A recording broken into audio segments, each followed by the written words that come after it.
وحده لا شريك له، وأشهد أن محمدا عبده ورسوله وصفيه وخليله، إنه أدى الأمانة وبلغ الرسالة ونصح الأمة وجاهد في الله حق جهاده حتى أتاه اليقين،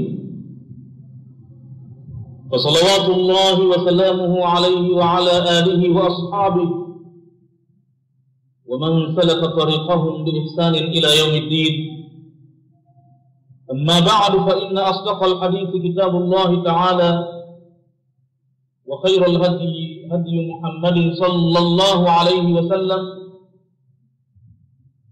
وشر الأمور محدثاتها، وكل محدثة بدعة، وكل بدعة ضلالة، وكل ضلالة في النار. اللهم إنا نعوذ بك من عذاب النار. Tukiwa katika babul adhan ndani ya kitabu Fiqh Sunna kilichoandikwa na Sheikh Said Sabiq,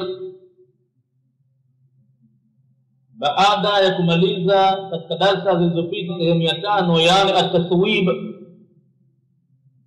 leo insha Allah tutaingia katika sehemu ya 6, kaifiyatul iqama, tutakayozungumzia namna ya matamshi ya kukimu sala. Matamshi ya adhana tunashaona katika darasa za nyuma pamoja na taswib. Taswib yani maneno aliyokubali bwana mtume sallallahu alayhi wasallam kutumiwa ndani ya adhana, katika adhana ya alfajiri, na kauli yenye nguvu zaidi ni adhana ya mwanzo. Maneno yenyewe ni as-salatu khairun minan nawm.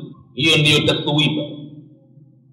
Leo inshallah tunaingia kwenye kaifiyatul iqama, namna ya kutamka maneno ya kukimu kwa ajili ya ibada ya sala.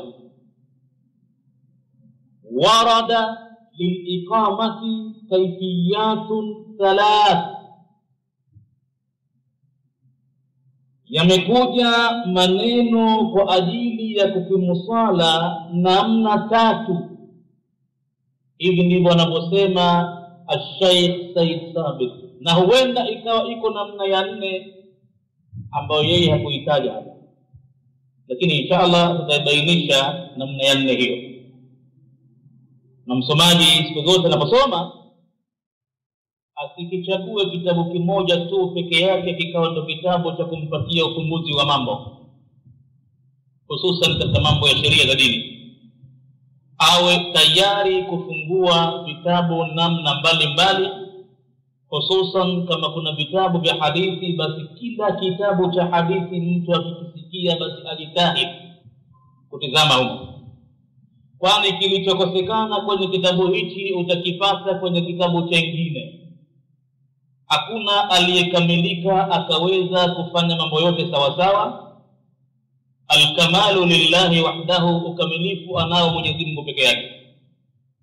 Wamejitahidi kina Said Sabiq kukusanya mambo ya sheria, wakataja dalili za hadithi na Qur'ani, lakini bila shaka wao ni binadamu, kuna baadhi ya mambo itakuwa yamewapita. Kwa hivyo yeye kataja hapa namna 3, lakini itakuwa ipo na nyingine namna ya 4 mashuhuri sana, kutumiwa sana, hakuitaja hapa, lakini kwenye vitabu vingine vitajwa namna hiyo. Wahia, na namna 3 za kukimu ambazo amezitaja Said Sabiq, nazo zote ndizo zinakubalika, ila ya 4 kaiwacha, hakuitaja hapa. Awalan, anasema ya mwanzo, tarbi'u takbiri al-awwali, ni kuzifanya 4 takbira za mwanzo katika kukimu sala. Na takriban misikiti yetu mingi haitumii kabisa takbira 4 katika kukimu sala, bali wanaipata njia moja, nayo ni sahihi, iliyozoeleka, iliyo mashuhuri, takbira 2. Na siku yoyote atakapotokezea mtu katika msikiti wowote katika misikiti ya mjini Unguja na Shamba, bali si Unguja tu, mpaka Pemba yake, mpaka sehemu ya mwambao yote, akija kitokezea mtu akakimsala akatumia takbira 4 ndani ya misikiti ahli sunna wal jamaa ambao wengi wao wamejifunga katika madhehebu ya Imam Shafi'i, huenda pakazuka ugomvi ndani ya msikiti kwa nini ametamka takbiri 4 katika iqama. Lakini hizo ni njia sahihi zilizokubaliwa, zilizopokelewa kwamba iko namna ya kukimu kwa kuanza takbira 4 kama adhana vile. Yani Allahu akbar, Allahu akbar, Allahu akbar, Allahu akbar. Ipo njia ya kukimu hiyo, ni sahihi kabisa. Tarbi'u takbir al-awwali ni kuzitamka mara 4 takbira za mwanzo maa tathniyati jami'i kalimati, pamoja na kuyafanya mawili mawili yote tena mengine kama tamko yake iqama.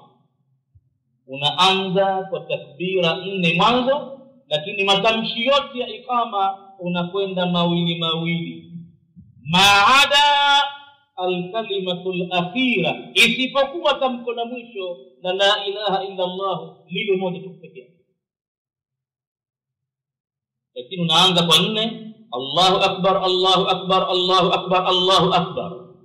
Alafu unakwenda mawili mawili, ashhadu an la ilaha illa Allah, ashhadu an la ilaha illa Allah, ashhadu anna Muhammadar Rasulullah, ashhadu anna Muhammadar Rasulullah. حي على الصلاة، حي على الصلاة، حي على الفلاح، حي على الفلاح. قد قامت الصلاة، قد قامت الصلاة. الله أكبر، الله أكبر. تكبير ذا مwisho itakuwa 2 kwa sababu jamii kalimatiha itakuwa 2. Ni maneno ya mwanzo tu takbira 4 na unamalizia la ilaha illa Allah mara moja. Namna mojawapo katika namna za kukimu sala hizo. Na haya anayasema Said Sabit li hadithi Abi Mahdhura. Dalili ya iqama hii ni kutokana na hadithi ya muadhini wa mtume aliyemchagua mwenyewe bwana mtume ili awe anaadhini katika msikiti wa Makkah, Baitullahil Haram. Kama tulivyoona katika darasa za nyuma, Abi Mahdhura akiwa ni miongoni mwa vijana wakati huo, katika safari fulani za vita waliweka kambi bwana mtume na maswahaba. Basi ikawa vijana pale wana pastime kwa kujifundisha kuadhini. Wenyewe kama walikuwa wanafanya kama mchezo hivi, lakini ndani yake ilikuwa iko faida. Wanafanya zoezi la kuadhini, ikawa wanaadhini kwa sauti, bwana mtume akawa anasikia. Abi Mahdhura akawa yeye yuko mwisho katika waadhini wale wote. Walipomaliza waadhini wote na kuadhini Abi Mahdhura, mtume alimuita Abi Mahdhura.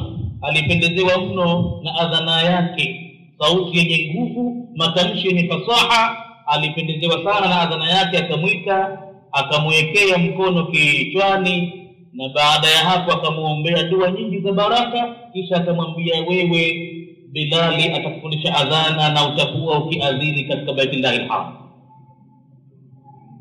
Sasa Abi Mahdhura anasema anna an-nabiy sallallahu alayhi wa sallama allamahu al-iqama.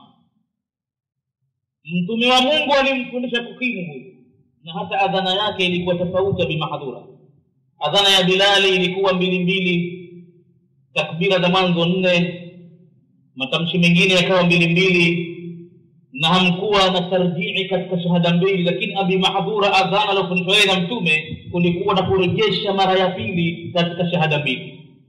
Mara ya kwanza anatamka polepole kiasi cha kujisikia yeye mwenyewe pale anapoadhini, ashhadu an la ilaha illa Allah, ashhadu an la ilaha illa Allah, ashhadu anna Muhammadar Rasulullah, ashhadu anna Muhammadar Rasulullah. Halafu anarejea mara ya pili tena kuanza kwa sauti la ilaha illa Allah. Hiyo ni adhana ambayo alifundishwa Abi Mahdhura na mtume, wakati Bilali akawa naadhini namna nyingine. Kwa hivyo na ikama yake vile vile Abi Mahdhura anasema akafundishwa na nyingine kuliko ile Bilali, na zote ni sahihi kwa sababu zinatokana na mjumbe wa Mwenyezi Mungu. Yataka kila Muislamu asisute sunna yoyote katika sunna za mtume akaigomea kwamba hii sitaki, kwamba hii sitatokuizoea, kwamba hii si hivi. Yatakikana kila Muislamu awe anaona fahari katika sunna yoyote miongoni mwa sunna za Nabii Muhammad anaitumia kwamba imetokana na Mtume Muhammad. Siku nyingine nakimu hivi, siku nyingine nakimu vile, siku nyingine nakimu vile, alimuradi tu anakimu kwa mujibu wa dalili. Hicho kitu kipo, sio kama anaongeza mwenyewe au anapenda mwenyewe tu. Anasema Abi Mahdhura anna an-nabiy sallallahu alayhi wasallam allamahu al-iqama, mtume alimfundisha iqama 17 kalima, ikiwa ina maneno ndani yake 17. Na ukihesabu 17 unaanzia Allahu akbar 4, Allahu akbar kutamka mara 4, Allahu akbar, Allahu akbar, Allahu akbar, Allahu akbar, hizo ni 4 matamshi manne. Baada ya hapo ashhadu an la ilaha illa Allah marratayn, 4 na 2 itakuwa 6. ashhadu anna Muhammadar Rasulullah marratayn, 6 na 2 itakuwa 8. hayya ala as-salah marratayn, 8 na 2 itakuwa 10. hayya ala al-falah marratayn, 10 na 2 itakuwa 12. qad qamatis salah, qad qamatis salah, 12 na 2 ni 14. Allahu akbar, Allahu akbar, 14 na 2 16, na mwisho namalizia la ilaha illa Allah 17. Abi Mahdhura anasema amefundishwa matamshi ya iqama na mtume matamshi 17. Takbira ya mwanzo ikiwa inaanzia takbira 4. Hii huikuti kabisa katika misikiti yetu hii, muane mwenye kukimu akakimu kwa takbira 4, labda katika baadhi ya madhehebu. Nadhani jamaa kiibadhi wanakimu kwa takbira 4, Mashia vile vile wanakimu kwa takbira 4, na baadhi ya madhehebu vile vile. Lakini katika upande huku wa Kishafi, ukenda msikiti wa watu tahadhari, isikawa tena umeshasoma sunna hii kabla ya kuelimisha katika msikiti ule, na kabla ya kukubalika pale ukenda kuitumia, vitaruka vigongo msikitini na utafukuzwa, kutotakiwa tena hapo. Wala usijokasema baadaye kwamba hii misikiti ni nyumba ya Mungu na kwa hivyo utafanya utakavyo. Misikiti ni nyumba ya Mungu ndio, lakini kila msikiti una watu wa kuimarisha ile misikiti, lazima waheshimu watu wale. Isiyekawa umesoma dalili mojawapo miongoni mwa dalili za kisheria ukataka kuifanyia kazi bila ya kuielimisha, bila ya kuwatambulisha wale watu sunna ile, utakuja kuleta faraka kubwa katika dini. Ielimishe kwanza na halafu ikubalike, wakubaliane watu kwamba tayari kuitumia hiyo. Ghafla tu usitumie, wale watakuona kama mchawi, kama umezusha jambo jipya. Hawatambui watu katika ikama kwamba kuna takbira 4, hawatambui kabisa watu wa Kishafi, hawajapata kuona jambo hilo. Na watu si wasomaji, utosheka mtu na kitabu chake kimoja cha Bab Majaa labda, au Safina, au Riyadh al-Badi'a, au Minhaj al-Abidina, ndio vitabu ambavyo kavizoea. Hataki tena mtu kujihangaisha akasoma vitabu vingine vya hadithi. Kusoma ndio fahari ya Muislamu. Muislamu anatukuka kwa ilmu. Asitosheke mtu kusoma kitabu kimoja tu kwa ndio hicho au vile vitatu. Kila akikuta, hususan katika upande wa sheria. Upande wa sheria kwa kusoma sana. Ukisikia kuna kitabu cha hadithi za mtume, basi valia njuga ukipate na ufahamu yaliyomo ndani yake. Vingine unaweza kuviweka nambari 2, nambari 3, nambari 4, lakini kwanza sunna ya mtume kwanza. Vingine vya mashaikh weka nambari 2, 3, usitoe kipaumbele kwa vitabu vilivyoandikwa na watu tu ambao wengine wamezungumza maneno bila dalili ile. Weka kipaumbele kwanza kwa maneno ya mtume. Hii ni namna moja wapo ya iqama. Matamshi 17, takbira kianzia 4 mwanzo, matamshi yote yalobakia ni 2 isipokuwa tamko la mwisho la la ilaha illa Allah mara moja. Thaniyan, hadithi hiyo kwanza rawahu al-5, wameisimulia maimamu watano wa sahahahu at-Tirmidhi, na akaisahihisha Imam Tirmidhi.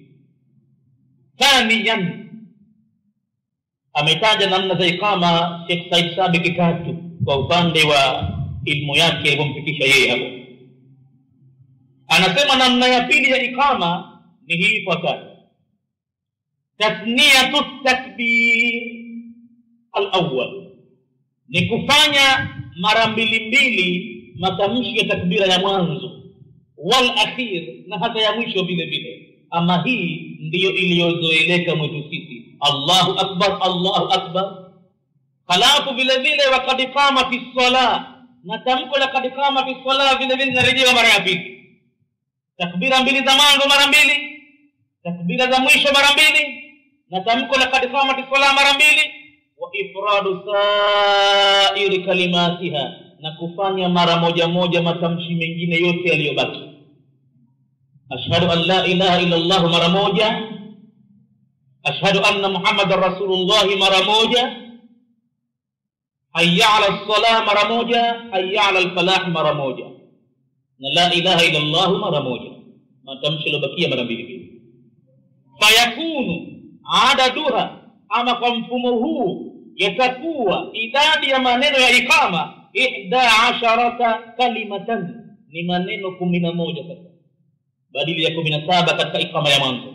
Sasa kwa mfumo huu maneno ya ikama yatakuwa ni 11, yani Allahu akbar 2, ashhadu an la ilaha illa Allah 3, ashhadu anna Muhammadar Rasulullah 4, hayya ala as-salah 5, hayya ala al-falah 6, qad qamati as-salah 7, qad qamati as-salah 8, Allahu akbar 10, na la ilaha illa Allah 11. Kwa mfumo huu matamshi ya ikama yatakuwa ni maneno 11. Ama ikama hii imezoeleka kwa hakika, ndiyo moja misikiti yote takriban dunia nzima wameizoea hii, lakini hakuna ruksa ya kusuta sunna ya mtume iliyothibiti kwa usahihi wakasema kwamba la, hiyo sisi hatukuizoea. La, kwa madhehebu yetu tunasema hivi, yataka kila Muislamu ajifakharishe na kupata sunna ya mtume. Na ile vile vile takbira 4 ni ikama sahihi, na sio mwenye kukimvile ni ibadhi tu au labda na madhehebu mengine. Ile ni madhehebu yake mtume, yani ni sunna ya mtume yale.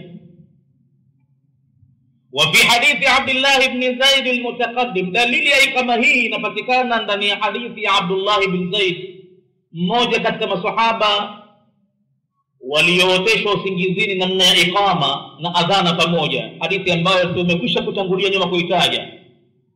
Yule mtu aliyekuwa na kengele, Abdullah bin Zaid, akamuuliza, unauza kengele hii? Akajibiwa, kwani ya nini wewe kama nitakuuzia? Akasema, tupate kuitiana sisi kengele hii katika swala. Yule malaika akamwambia, sikufundishi mimi maneno maalum mazuri zaidi kutumia kwa ajili ya kuitana nyie kwenye swala? Abdullah bin Zaid singine akamwambia, bana nifundishe. Akamtajia adhana yote, kisha akamwambia, thumma taqulu idha aqamta, kisha utasema utakapokim swala, Allahu akbar, ashhadu an la ilaha illa Allah, ashhadu anna Muhammadar Rasulullah, hayya ala as-salah, hayya ala al-falah, qad qamati as-salatu, qad qamati as-salah, Allahu akbar, la ilaha illa Allah. Akamtumia sala hivi. Hii haina mushkil, wamezoea tu sana hivi. Thalithan, namna ya tatu ya ikama vile vile kwa mujibu wa Said Sabiq alivyozipata namna tatu hizi. Anasema ya tatu, hadhihi kaifiyya, ni hii namna tuloiwacha sasa hivi yenye matamshi 11. Hadhihi kaifiyya, ni hii namna tuloitaja hivi punde, kasabiqatiha, kama ilivyotangulia vile vile, maada kalima qad qama fi salah, isipokuwa ukiliacha tamko la qad qama fi salati, fiha la tufna, ndani yake tamko hilo halifanywi mara mbili, hutamkwa mara moja. Lakini maneno yaliyobakia yote sawa vile vile, yani Allahu akbar, ashhadu an la ilaha illa Allah, ashhadu anna Muhammadar Rasulullah, hayya ala as-salah, hayya ala as-salah, hayya ala as-salah, hayya ala al-falah, qad qamati as-salah, Allahu akbar, la ilaha illa Allah. Isipokuwa qad qamati as-salah utamkwa mara moja. Namna ya tatu hiyo katika namna zilizokuja sahihi za kukimu, yataka mtu ajifundishe, azijue lakini pamoja na kukubaliana watu isikatokea zogo katika msikiti, wewe mwenyewe tu kwa ushajua, tahadhari usije ukatumia mambo hayo kwenye mtaa wako ndani ya msikiti unaoswali. Unaweza kuja kusababisha zogo kubwa sana, maana watu hawafahamu mambo haya, na hata wale wanaoyafahamu basi wameyachukulia kwamba ni namna ya madhehebu mengine, hayo hayakuwa husu wao. Hii ni sunna ya Mtume. Bal tuqalu marratan wahida, tamko hilo la iqama huwa alifanywa mara mbili, bali hutamkwa mara moja tu. Qad iqamati salat, fayakunu, basi yanakuwa adaduha, idadi ya maneno yake ikama kwa mfumo huu 10 kalimatin, ni maneno 10. Yani tumelitoa tamko la ikama kwenye ikama ya mwanzo ya 11 ile tulioja sasa hivi ya pili, tunatoa tamko la kadikama fi salati tu, kulifanya mara moja, yanabakia maneno 10. Wa bihadhihi alkayfiyya, na kwa namna hii ya maneno 10 kadikama fi salati wa mara moja tu kutamko kwake, akhadha Malikun, ndiyo aliyochukua Imam Malik, mmoja katika maimamu wanne mashuhuri wa ahli sunna wal jamaa. Na Imam Malik ameikamata hii kwa sababu anayo taratibu yake maalum ya usulul fiqh. Taratibu yake ya kiusuli Imam Malik, wakati inapokuja hadithi ahadi, hadithi ya Mtume ambayo haikufikia kiwango cha mutawatir, haikuja katika njia zipatazo 10 au zaidi, wala haikufikia kiwango cha kuitwa mashhur, kwamba labda imekuja kwa njia zipatazo 10 hadithi ile, huyu kataja, lakini imekuja kwa njia za ahadi, katamka mtu mmoja tu, basi anayo usuli maalum Imam Malik anaipata. Usuli gani? Idha wafaqa amalu ahli almadina, pindi kitendo hicho katika hadithi ya ahadi kikiwafiki kitendo cha watu wa Madina. Kwa sababu Imam Malik anasema kwamba hoja yangu, pale pahala alipoishi Mtume mpaka akafariki dunia, wale watu wakifanya mambo kwa kuwa wamekaa na Mtume, wamemuona anafanya nini, wamemuona anaabudia vipi, Imam Malik anasema hii ni hoja yangu kubwa sana mimi, amalu ahli almadina, vitendo vya watu wa Madina. Lakini watu wa Madina wenyewe watu gani? Sio mpaka leo wanaoishi leo wamebadilisha kila kitu, na kila mfalme anakaa pale akitawala basi huwa na sawa yake na amri zake. Amalu ahli Madina anakusudia hapa Imam Malik ni wale ambao masahaba, matabiina na waliopatia matabiina vile vile, kwani wao hawawezi kabisa kulifanya jambo lolote pale Madina isipokuwa limerithiwa kutoka kwa masahaba wa Mtume au Mtume mwenyewe. Kwa hivyo Imam Malik amekamata matamshi ya ikama 10, ikiwemo tamko la kadikama fi salatu mara moja. Anasema Imam Malik liannaha amalu ahli almadina, kwa sababu hivi ndivyo wanavyofanya watu wa Madina. Tawakuta Imam Malik vile thubutu katika misikiti yetu hivyo, katamke tamko la ikama mara moja, thubutu. Watu wako mbali na dini Mwenyezi Mungu bwana. Usije ukawa umefahamu fiqh sunna, umekaa darasani hapa ukataka na kutumia katika msikiti wako, utazusha ugomvi mkubwa, na utaambiwa wewe ni mtu apale pahala. Hawapataji mtu akule pahala, uko pahala kwao wenyewe, kwamba pana ubaya wao hapa. Kama unaweza, kama unao nafasi ya kusomesha hapo pahala, ielimishe kwanza, na uwapate japo kwa mtu mmoja, wawili, watatu wamekamata fiqh sunna kwa mikono yao, wanaangalia, wanaona, labda hapo unaweza kuitumia. Lakini hivi tu utakuja kupata tabu. Mpaka dakika hii tokea Mtume kuondoka duniani akauacha Uislamu safi kabisa, takriban miaka 1400 na kitu. Anasema na mtu leo katika msikiti wa Ijumaa Ramadhani, leo Uislamu tokea Mtume kuondoka duniani miaka 1400 na ushei. Anasimama anasema kuna baadhi ya misikiti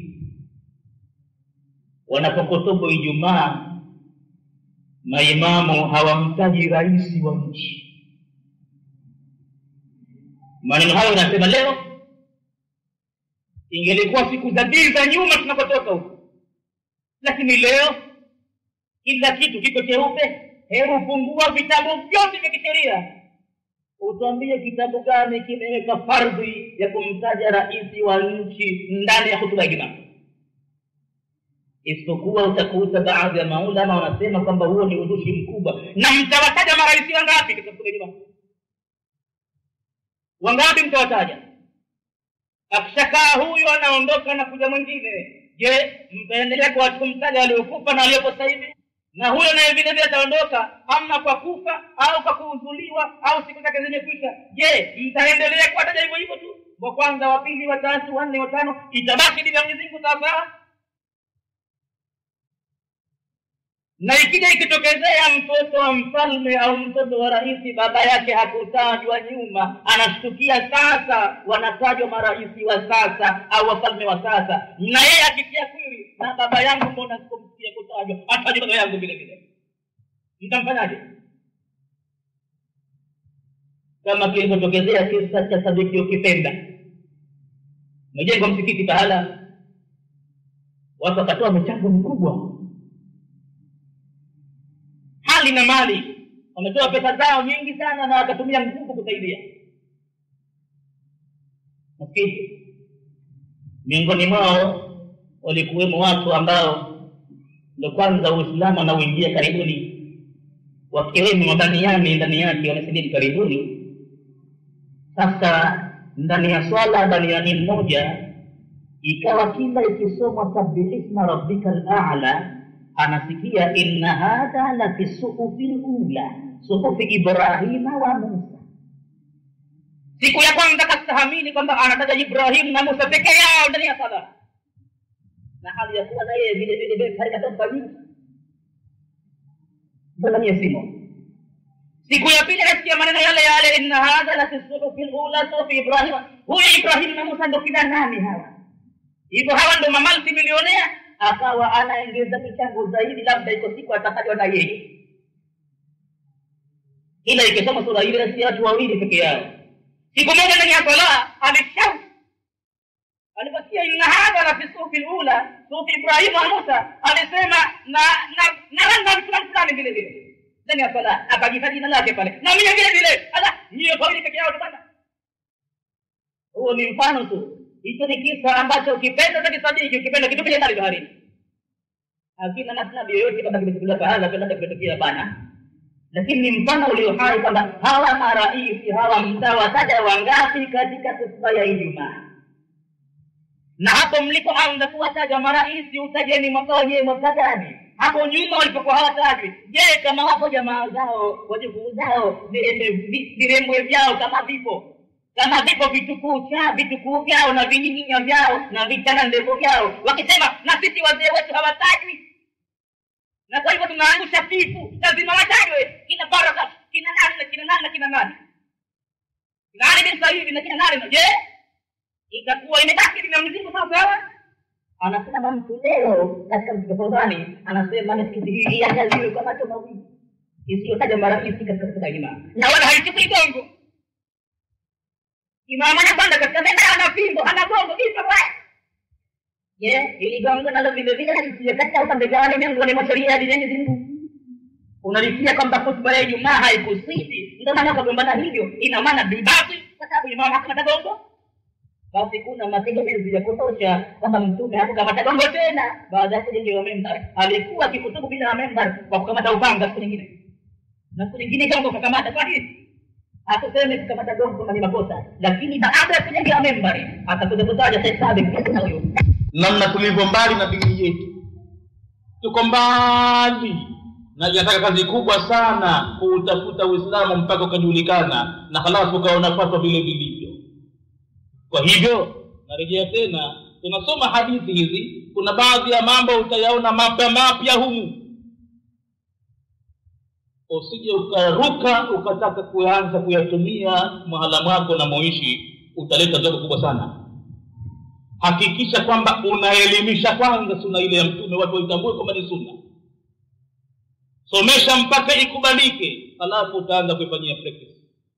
Kwa ghafla hivi hivi huenda kuharibu mambo, watakuelewa vibaya watu. Tayeb, hiyo ameipata Imam Malik kama tamko moja. Anasema li'annaha amalu ahli al-Madina, kwa sababu hichi ndio kitendo ambacho Imam Malik amekuta watu wa Madina wanakimu vile tamko la ikama moja tu. Qad qamat as-salah, Allahu akbar, la ilaha illa Allah. Illa anna Ibn al-Qayyim, isipokuwa Ibn al-Qayyim mwanafunzi wa Ibn Taymiyyah, qala, yeye kasema, huyu ni binadamu sasa,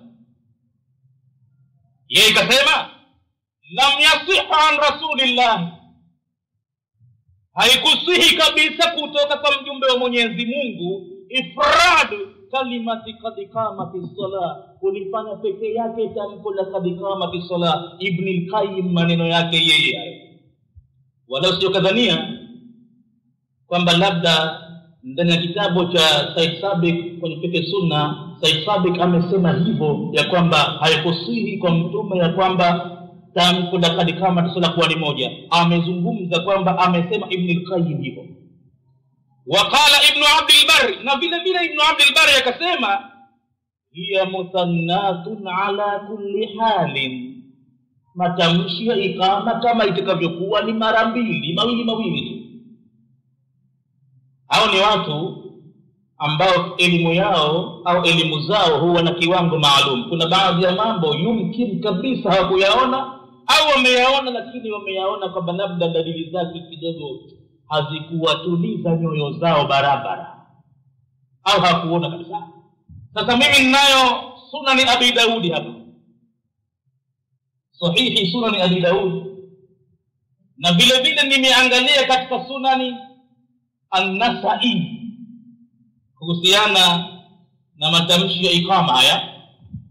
Wamekwenda sambamba kwa kutaja hadithi moja sawa sawa watu wawili, Sunani Abi Daud na vile vile Sunani An-Nasa'i.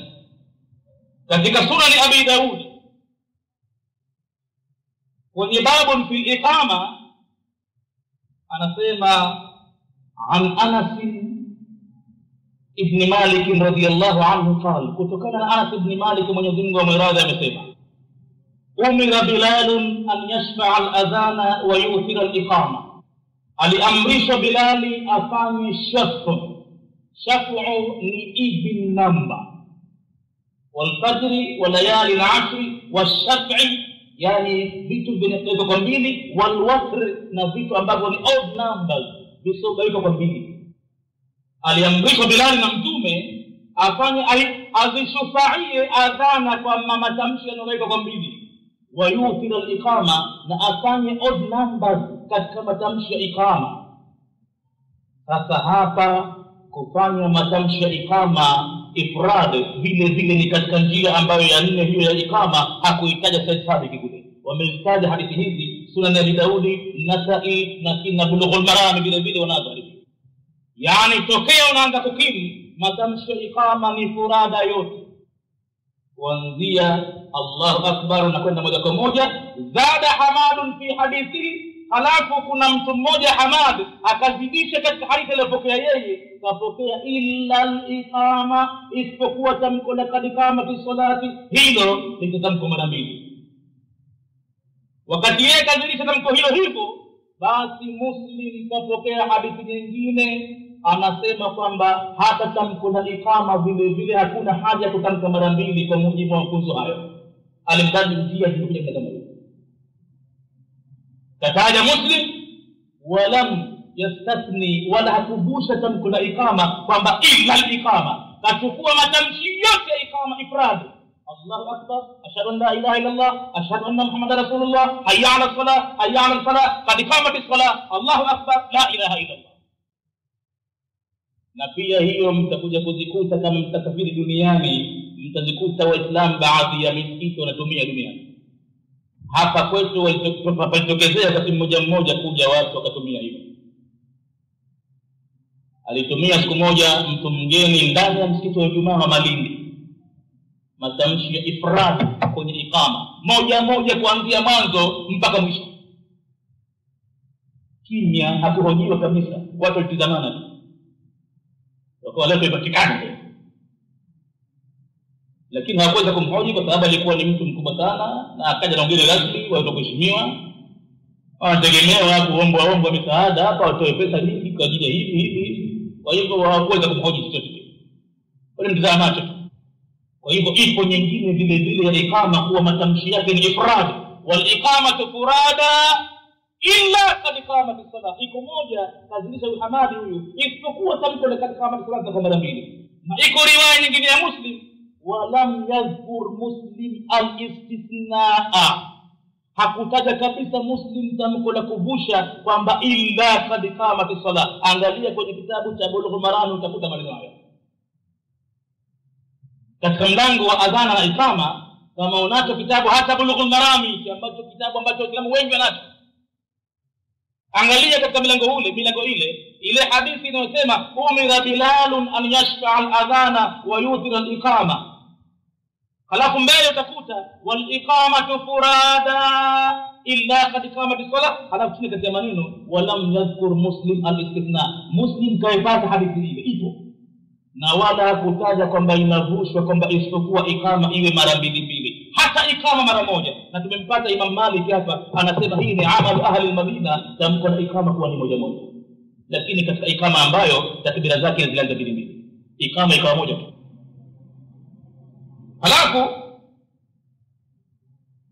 an Ibn Umar katika hii Sunan Abi Daud iliyoandikwa upya na Sheikh Muhammad Nasruddin Al-Albani, ameipitia Auni al-Ma'bud Albani ya Ibn Abi Daud, akazichagua zile hadithi zilizokuwa ni karimu safi kabisa, na akaziacha nyingine zilizokuwa dhaifu maudhui akaziacha.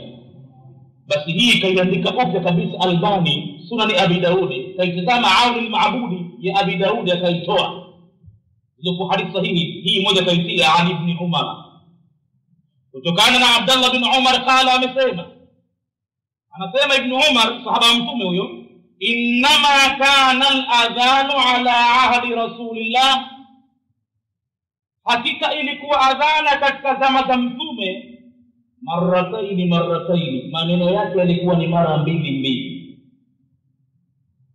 wal iqamatu marratan. Huyu ni Ibn Umar sasa sahaba mtume sasa anasema maneno ya iqama yalikuwa mara moja, ghaira annahu yakulu, isipokuwa muadhini alikuwa akisema kad iqamati salati. Kwenye tamko la iqama peke yake ndio akitamka kad iqamati mara mbili.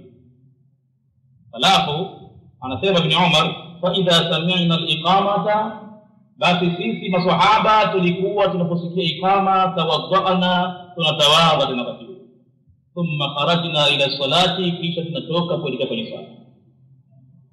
Hii hadithi ameitaja vile vile Nasai katika sunna zake za Sahih Nasai. Vile vile hiyo Sahih Nasai kaiandika upya Albani kwa kuchagua hadithi ndio sahihi zaidi. Kwa hivyo fiqh sunna sahihi hakutaja hadithi kama hizi, kataja namna tatu za kukimu peke yake. Lakini usikichague kitabu kimoja peke yake ikawa ndio dalili zako zote unazitoa kwenye kitabu kimoja, uwe msomaji ambaye ni waili rida. Sababu ni binadamu, anaweza akakosea baadhi ya mambo na anaweza kaa kuyaona. Albani ni binadamu, anaweza akakosea baadhi ya mambo na anaweza kaa kuyaona. Ilichokuwa ukipata huku utakipata kwingine. Kuwa wide reader, msomaji ambaye unasoma sana, hususan katika mambo ya dini yako. Haya dini yataka isome sana. Dini haipatwi kwa kurithiwa fulani kafanya na mimi nikafanya, watu wengi wanafanya na mimi nimo, au madhehebu yangu mimi na wazee wangu ni madhehebu kadha, kwa hivyo hiyo kauli umeniambia toka mtu, lakini sisi tunafuata namna kadha. Dini yataka ifuatwe kwa mujibu wa mafunzo ya Nabii Muhammad. Hiyo ndio hali ya matamshi ya iqama kwa hakika. Lakini narejea tena pale kusema kwamba ukishajua jambo katika dini uwe na hikma kubwa sana ya kuwaita watu katika dini. Mwenyezi Mungu anasema ud'u ila sabili rabbika bilhikmati walmau'izati alhasana, waite watu katika njia ya Mola wako kwa hikma na mawaidha mema. Usije ukatambua jambo katika dini halafu ukasema watanitambua, ikawa umetia kitabu kwa pani unakwenda kutafuta hoja. Sasa nitafanya hivi leo, halafu atokee mtu anihoji, sivyo taarifa mama. Wale watu pengine kama utawaelimisha watakuwa wazuri zaidi kuliko wewe kwa kupata sunna ya Mtume. Waelimishe kwanza, wafahamishe, halafu mkamatishe mtu kitabu chafike sunna peke yako, wakamatishe watu 1 2 3 mpaka 10 hivi, wawe wanaona kwa macho yao na tukizungumza. Hapo ndo utapoona maendeleo yanayopatikana. Yule mmoja atasema na mimi sikubali, nitamkamatisha mwingine kitabu hiki, na yule atokamatishwa hatakubali naye vile vile. Alimradi utaona mambo yanazidi kwenda, unazidi kupata fumbuzi. Lakini kwa kujua jambo, kwa kusikia tu ukaanza kulitumia, ni sahihi sunna ya Mtume itumike, lakini kama utaitumia sivyo utakosea. Kila kitu kina taratibu zake na mipango yake.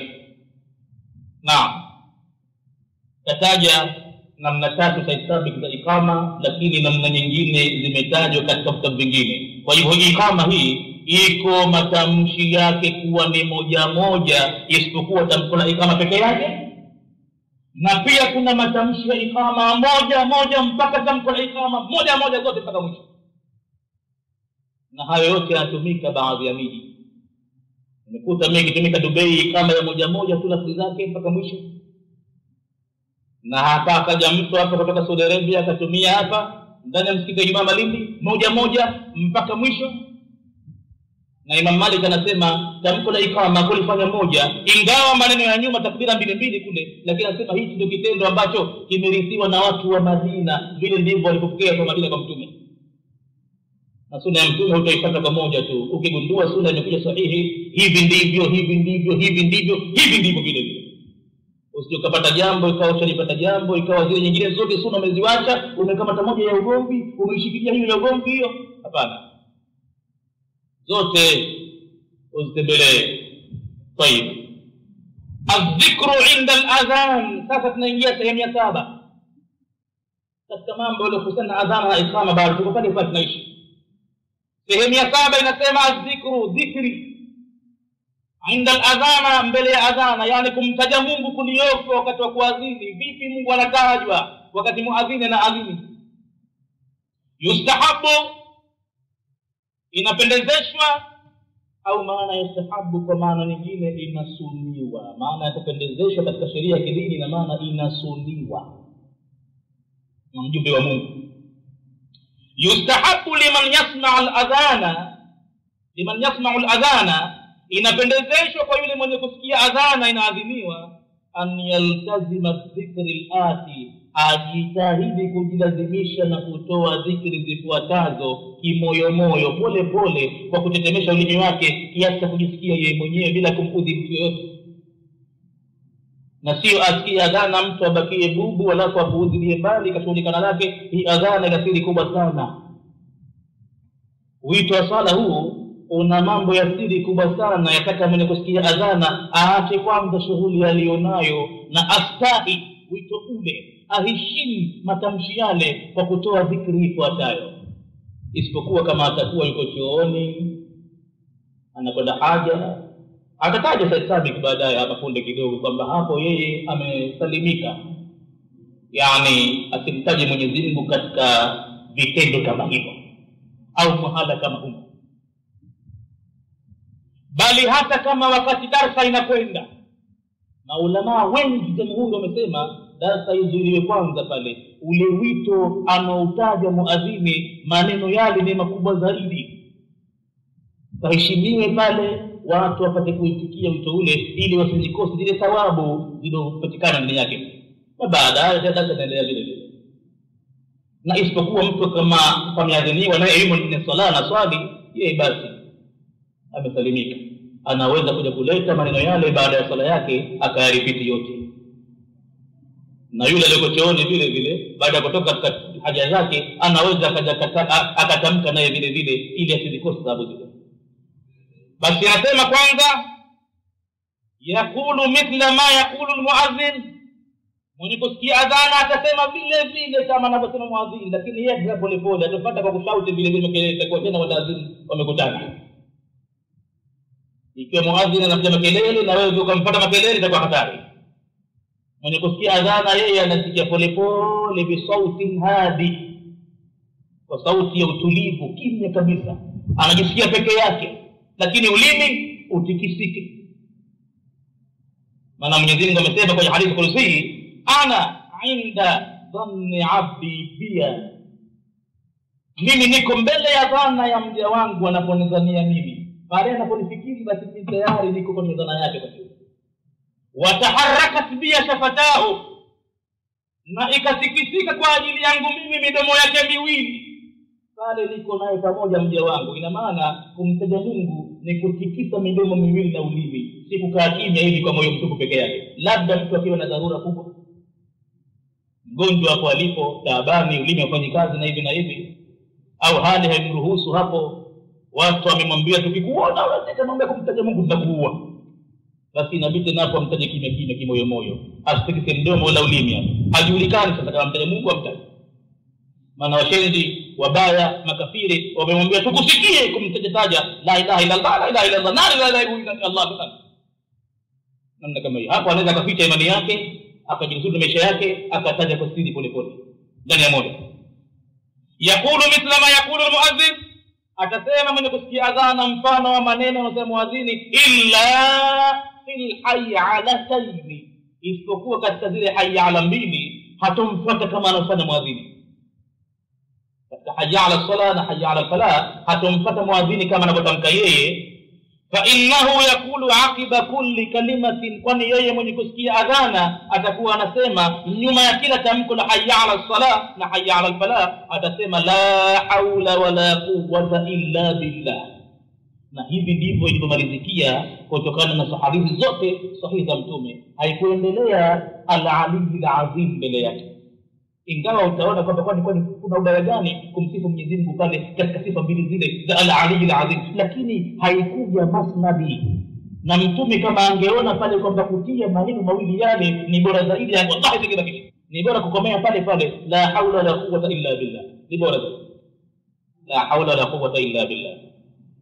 Dalili ya mambo haya, فعن أبي سعيد الخدري رضي الله عنه أن النبي صلى الله عليه وسلم قال, basi kutokana na Abi Sa'id al-Khudri kwamba Mtume amesema, idha sami'tumun nidaa, wakati mtaposikia ulingani wa sala adhana, taqulu mithla ma yaqulu al-muadhdhin, basi na nyinyi vile vile mnaosikia adhana ile semeni kama anavyosema muadhini.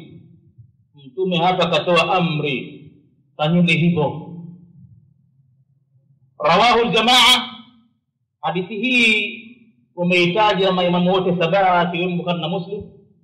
Na vile vile dalili ya pili, wa an Umar anna an-nabiy sallallahu alayhi wasallam qala, na kutokana na Saidina Umar kwamba Mtume kasema, idha qala al-muadhdhin Allahu akbar Allahu akbar, faqala ahadukum Allahu akbar Allahu akbar, atakaposema muadhini tamko la Allahu akbar na akasema mmoja wenu Allahu akbar vile vile, thumma qala ashhadu an la ilaha illa Allah, kisha muadhini ataposema tamko la shahada na yule mwenye kusikia adhana faqala akasema na yeye pia ashhadu an la ilaha illa Allah, thumma qala ashhadu anna Muhammadar Rasulullah, kisha muadhini akasema ashhadu anna Muhammadar Rasulullah, qala na vile vile mwenye kusikia adhana akasema ashhadu anna Muhammadar Rasulullah, thumma qala hayya ala as-salah, kisha muadhini akasema hayya ala as-salah, mwenye kusikia adhana qala la hawla wala quwwata illa billah.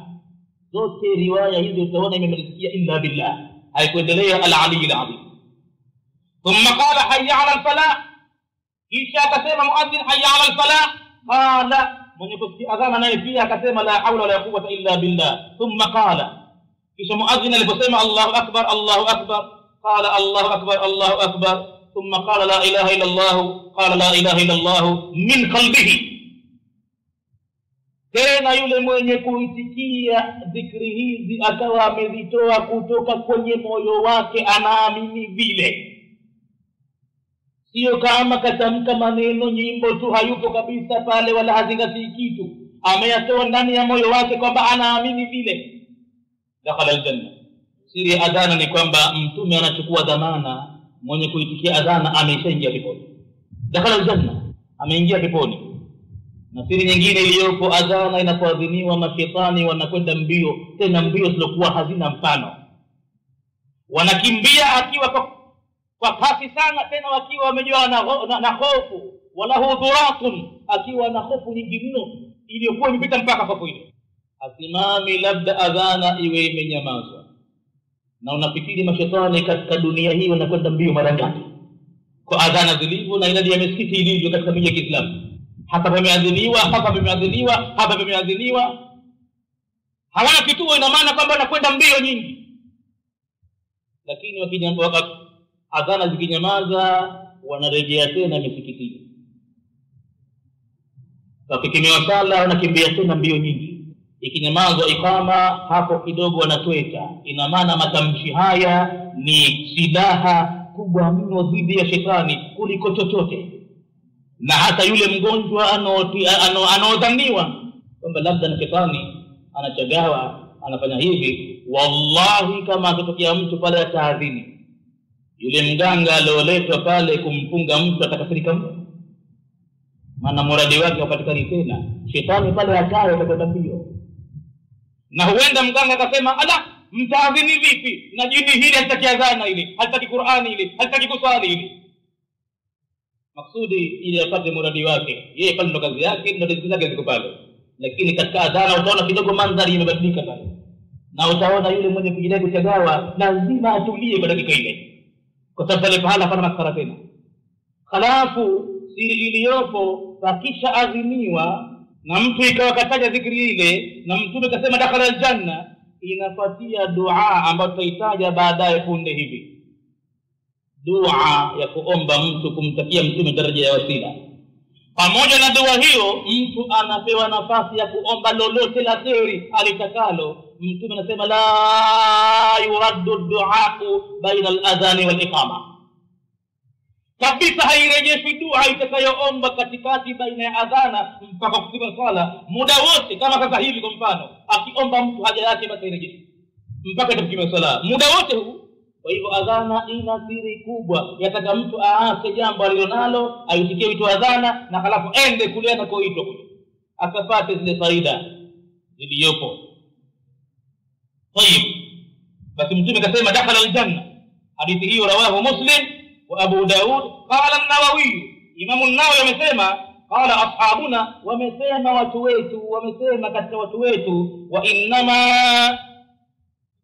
istuhibba lilmutabi'i, kwa hakika imependezeshwa kwa mtu mwenye kufuata hiyo adhana, an yakula mithla almuadhdhini, aseme mfano anaposema muadhdhini, fi ghairi alhay'alataini, katika matamshi isipokuwa katika hay'ala mbili, fa yadullu ala ridwahu bihi, hapo inaonyesha juu ya kuridhia kwake jambo hilo, wa muwafaqatahu, na kumuwafiki muadhini ala dhalika ndio jambo hilo.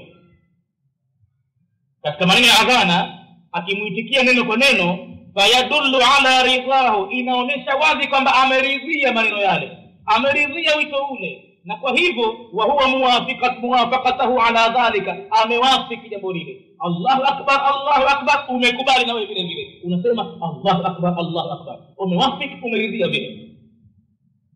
Amma al-hay'ala, ama kuhusu matamko ya hay'ala ambayo yana maana hay'ala al-salah, haya njooni kwenye swala, hay'ala al-falah, njooni kwenye kheri, njooni kwenye mafanikio.